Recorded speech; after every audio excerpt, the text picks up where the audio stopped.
क्यों हर समय झगड़ती रहती हो? जब देखो तुम बेकार में बोलती ही रहती हो। यार क्यों करती हो ऐसा? विक्रांत फोन पर बात करते हुए अपनी पत्नी आरोही को समझा रहा था। आरोही गुस्से से बोली, देखो विक्रांत, पत्नी हूँ तो पत्नी ही बनाकर रखो। मैं कोई नौकरानी नहीं हूँ तुम्हारी, समझी? अपनी माँ और बहन को कह दो अपने काम खुद किया करे। विक्रांत ने गुस्से से फोन बंद कर दिया, सर पकड़कर बैठ गया। क्या करूं इस लड़की का? शादी हुए अभी 8 महीने हुए हैं, मेरा जीना हराम कर रखा है इस लड़की ने। आरोही अपने कमरे में थी, सास बीमार थी। आरोही को किसी की कोई परवाह नहीं थी, बैठी टीवी पर सीरियल देख रही थी। ननंद ने आकर बताया, भाभी मम्मी की तबीयत ठीक नहीं है, हमारे साथ अस्पताल चलो। आरोही ने अपने सर पर हाथ रखा। बहन मेरे तो खुद सर में बहुत दर्द है, मुझसे नहीं जाया जाएगा। बूढ़ी का हर दूसरे दिन का यही तमाशा होता है, कभी बीमार हो जाना, कभी कुछ कभी कुछ। मेरे पति की आधी से ज्यादा सैलरी के पैसे तो उसकी दवाई पर ही खर्च हो जाते हैं। आरोही खूबसूरत थी, पढ़ी लिखी भी थी, लेकिन उसमें वो संस्कार नहीं थे जो एक पढ़ी लिखी लड़की में होते हैं। वो मतलबी थी, सिर्फ अपने बारे में सोचती थी। विक्रांत को फोन किया, कहने लगी, मेरे लिए हर महीने अलग पैसे भेजा करो। विक्रांत ने समझाया, आरोही तुम्हें माँ पैसे देती तो है, जितना तुम्हें खर्चा चाहिए होता है, और क्या चाहिए तुम्हें? आरोही ने जिद करते हुए कहा, आप मुझे अलग से पैसे भेजा करो। विक्रांत बाहर देश में जॉब करता था, वो आरोही की वजह से बहुत परेशान था। आरोही को किस चीज की कमी थी? सब कुछ तो था आरोही के पास, फिर भी वो पता नहीं क्यों ऐसा रवैया रखती थी। विक्रांत ने माँ को फोन किया, माँ आरोही को अलग से पैसे दे दिया करो। माँ ने बताया, बेटा वो कौन सा हमसे कोई बात करती है, मेरा तो हाल तक नहीं पहुँचती, अपने कमरे में रहती है, बाहर आती है खाना खाकर फिर कमरे में चली जाती है, उसको कोई फिक्र ही नहीं घर बसाने की। विक्रांत ने माँ से कहा, मम्मी अब आप ही बताइए मैं क्या करूँ इस पागल लड़की का? मैं तो उसको समझा समझा कर थक चुका हूँ, उस पर मेरी किसी बात का असर होता ही नहीं, दिल चाहता है तलाक दे दूं उसे। माँ ने समझाया, बेटा तो प्रदेश में रहता है, परेशान न हुआ कर, वो नासमझ है, वक्त के साथ साथ सब कुछ समझ जाएगी, नादान है। और हाँ, तलाक देने की कभी भी कोई बात न करना। विक्रांत चाहता था आरोही घर संभाले, सबके साथ प्यार से बात करे, जिम्मेदार बने, लेकिन आरोही इस बात को कहाँ समझती थी। वो तो वही करती थी जो उसका दिल चाहता था। एक दिन ननंद ने बिना पूछे उसकी दहेज की वॉशिंग मशीन यूज कर ली। इस बात पर आरोही ने बहुत तमाशा किया, ननंद को गालियां दी, बुरा भला कहा, मोहल्ले वालों को खूब तमाशा दिखाया। सास ने हाथ तक जोड़े आरोही के सामने, ऊपर वाले के लिए आरोही बेटी गुस्सा न करो, अगर उसने बिना इजाजत के तुम्हारी मशीन यूज कर ही ली है तो अब आगे से नहीं करेगी। आरोही का गुस्सा वैसे का वैसा ही था। आरोही ने जिद लगा ली कि मुझे आप लोगों के साथ नहीं रहना है, मुझे अलग रहना है। विक्रांत को फोन करती और आए दिन किसी न किसी बात को लेकर झगड़ती रहती। विक्रांत आरोही का सताया हुआ परदेश से जान छुड़वा कर आ गया और दिल चाहता था छोड़ दे आरोही को, लेकिन माँ ने वादा लिया था आरोही से तलाक मत लेना। विक्रांत ने आरोही को सामने बैठाकर प्यार से पूछा, आरोही आखिर क्या चाहती हो तुम? आरोही ने बताया, मुझे अलग रहना है बस, जहाँ मैं हूँ और मेरी ही चलती हो, बस मुझे अपने अलग घर में रहना है। विक्रांत ने समझाया, अपनों के साथ ही जिंदगी होती है आरोही, एक दूसरे के दर्द को समझना, एक दूसरे को सहारा देना जिंदगी के खूबसूरत पल होते हैं। अपनों के बिना भी कोई जिंदगी होती है क्या? लेकिन आरोही की एक ही जिद थी, बस अलग रहना है। रोज रोज की लड़ाइयों से तंग आकर विक्रांत ने किराए का घर ले लिया। विक्रांत आरोही की खुशी के लिए अपने माँ बाप बहन से दूर हो गया, आरोही की खुशी के लिए अपनों से दूर हो गया। आरोही बहुत खुश थी अपने अलग घर में, लेकिन आदत उसकी वही थी, सुबह देर तक सोए रहना, घर में गंदगी फैली हुई, किचन में बर्तन धोने वाले पड़े हुए। विक्रांत 2-4 दिन तो खामोश रहा, फिर एक दिन गुस्से से कहने लगा, आरोही कम से कम अब तो घर का ख्याल कर लो, अब तो इस घर को घर बना लो। आरोही मुंह बनाकर कहने लगी, मुझसे ये सब काम नहीं होते, आप ऐसा करो कोई नौकरानी ले आओ। विक्रांत का दिल चाहा मुंह तोड़ दे आरोही का, लेकिन खामोश रहा। आरोही, नौकरानी क्यों रखनी है, तुम खुद क्यों नहीं संभालती अब घर को? आरोही का एक ही जवाब था, मुझसे ये सब काम नहीं होते, मैंने कभी अपनी माँ के घर भी काम नहीं किया था। कहती तो आरोही भी सच थी, वो अपने माँ बाप की लाडली बेटी थी। माँ बाप के घर सिवाय हुक्म चलाने के उसने कुछ नहीं किया था, मगर शादी के बाद एक पत्नी को पति का घर संभालना पड़ता है, किराए का मकान और फिर नौकरानी। विक्रांत इतने खर्चे बर्दाश्त नहीं कर सकता था। एक मर्द भला आखिर कब तक ऐसा रवैया बर्दाश्त कर सकता है? गार्डन में बैठा हुआ विक्रांत अफसोस कर रहा था, कौन सा पल था जब मेरी आरोही से शादी हुई थी।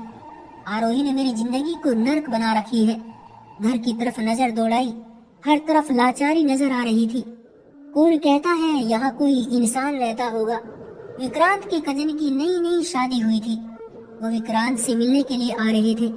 विक्रांत ने आरोही से कहा, आरोही, कल बुआ का बेटा और उसकी पत्नी आ रही है, घर को थोड़ा साफ कर लो, कल कुछ खाना भी बना देना।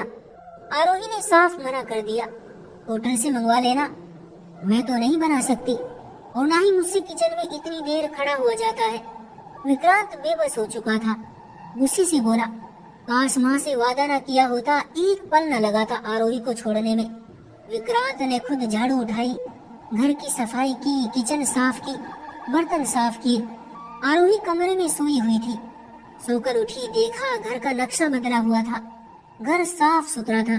विक्रांत पसीने से भीगा हुआ अलमारी से कपड़े निकाल कर अच्छे से रख रहा था। आरोही कहने लगी, कहा था एक नौकरानी रख लो, अब करो खुद सब काम। विक्रांत झाड़ू की तरफ देख कर बोला, आरोही चुप हो जाओ, मेरे सब्र का इम्तिहान ना लो। जबकि आरोही सब जानती थी कि विक्रांत इतना खर्चा बर्दाश्त नहीं कर सकता। सब जानते हुए भी उसकी जिद थी कि उसे कुछ नहीं करना, हर काम के लिए नौकरानी हो बस। विक्रांत ने कपड़े अलमारी में रखे। कजन के आने का समय हो रहा था, जल्दी से होटल गया, खाना लेकर आया। इतने में कजन और उसकी पत्नी आ गए। मिलने के बाद गपशप करने लगे। आरोही गिलास में पानी लेकर आई और पास बैठ गई। खाने का समय हुआ। विक्रांत छोले भटूरे लेकर आया था। जैसे ही कजन ने टेस्ट किए, वह विक्रांत भाई, इतने मजे के छोले भटूरे ये भाभी ने बनाए हैं क्या? विक्रांत मुस्कुराने लगा। हाँ, आरोही सिर्फ एक छोले भटूरे ही तो कमाल के बनाती है। कजन की पत्नी ने भी काफी तारीफ की। आरोही भाभी, मैं भी सीखूंगी आपसे ऐसे छोले भटूरे बनाना। विक्रांत ने अपने हमसफर की लाज रख ली। सच कहते हैं, पति पत्नी एक दूसरे का वस्त्र होते हैं। एक दूसरे की गलतियों पर पर्दा डालना, एक जिद्दी हो तो दूसरा उसकी जिद पर खुद बलि चढ़ जाए, एक गलती करे तो दूसरा उस गलती को अपनी मोहब्बत से सुधार दे। जिंदगी की यात्रा में अपने जीवन साथी को सीने से लगाकर रखना ही तो कमाल होता है। विक्रांत आरोही से बहुत तंग था, फिर भी उसकी इज्जत कम ना होने दी। उसकी इज्जत बनाए रखी अपने कजन के सामने। जब विक्रांत का कजन चला गया तो आरोही ने विक्रांत से पूछा, विक्रांत, आपने झूठ क्यों बोला था? अपने कजन के सामने कि छोले भटूरे मैंने बनाए थे। विक्रांत ने गुस्से से कहा, आरोही, मुझे नहीं पता, बस मुझे जो अच्छा लगा मैंने कह दिया था। विक्रांत खाने के बर्तन वॉश कर रहा था। आरोही को मायके से कॉल आ गई। वो फोन पर बिजी हो गई। उसे कोई परवाह नहीं थी विक्रांत की खुशी किस में है। उसे विक्रांत के अच्छे बुरे से कोई मतलब नहीं था।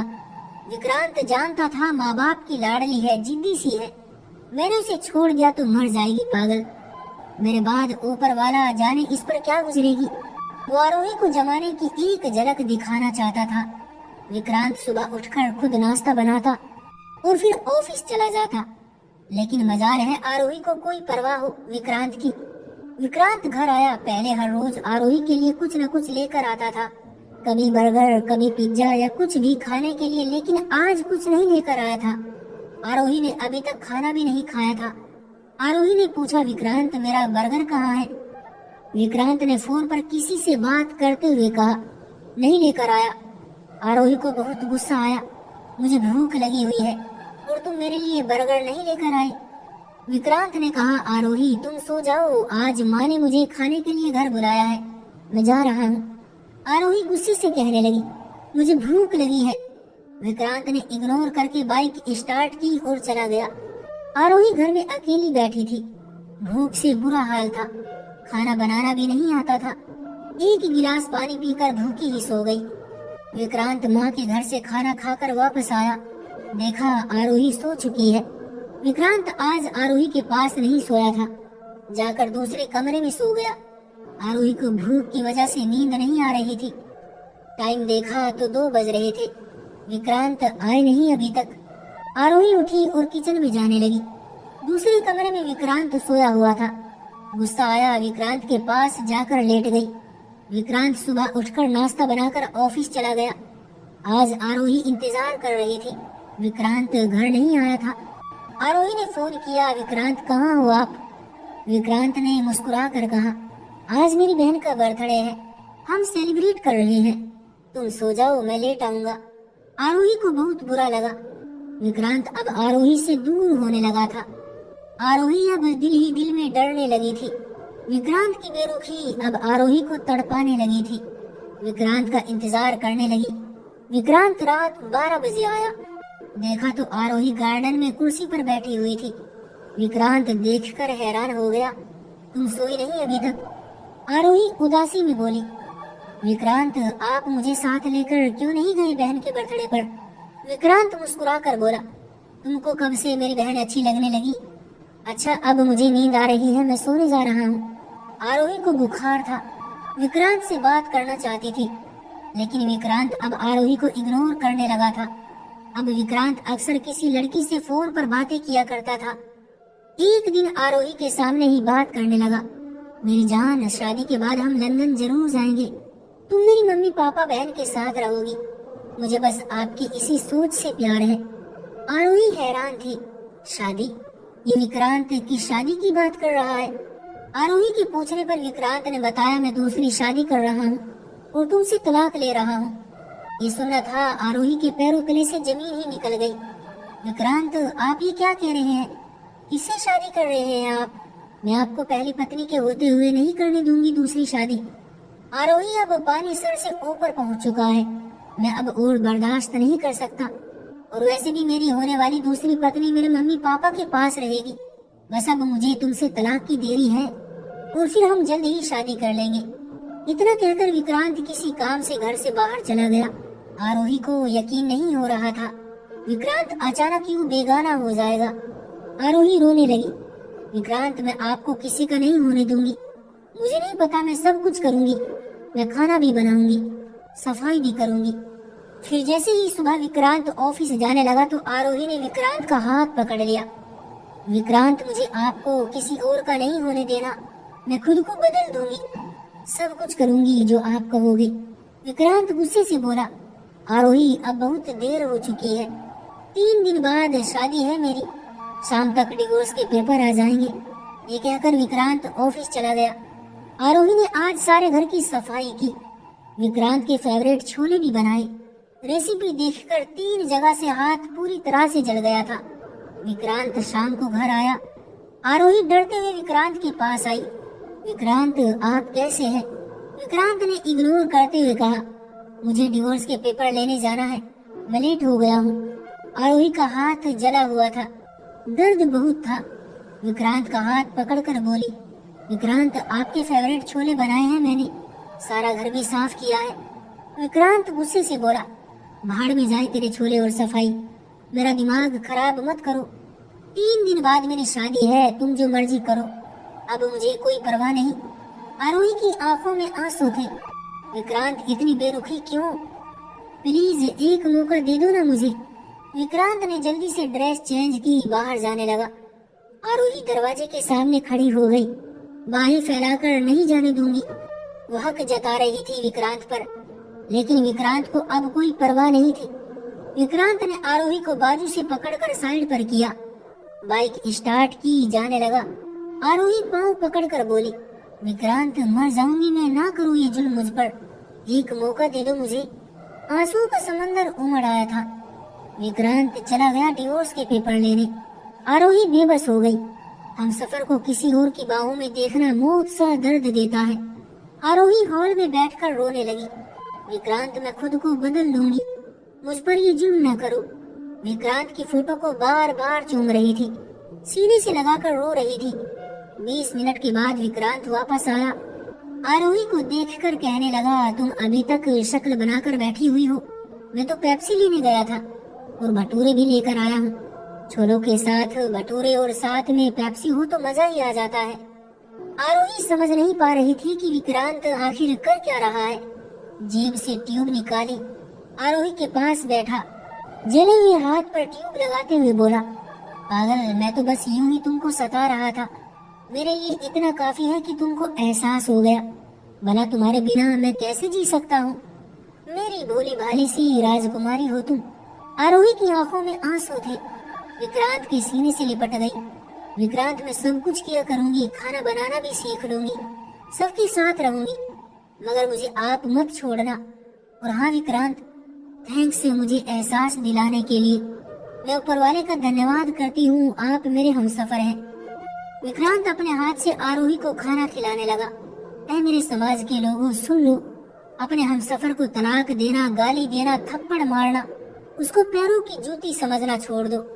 आओ ना, मोहब्बत करते हैं एक दूसरे को, सब्र और बर्दाश्त से स्वीकार करके एक दूसरे के रंग में ढल जाते हैं।